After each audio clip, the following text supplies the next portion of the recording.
This Windows error can stop you from updating your PC, but there are ways to fix it.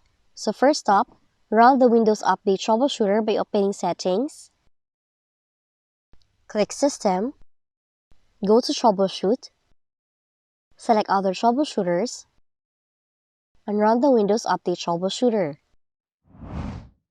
Now the Windows Update Troubleshooter will automatically run its scans to diagnose problems. Another possible fix is to temporarily disable your antivirus, since sometimes these apps are installed on your PC may cause problems when you're updating Windows. So try temporarily disabling it and then installing updates. To do it, right-click on your taskbar, right-click on your third-party application on your taskbar, choose Shield Controls, and then choose Disable until your computer is restarted. Lastly, run the System File Checker and the DISM tool by opening Command Prompt with admin rights.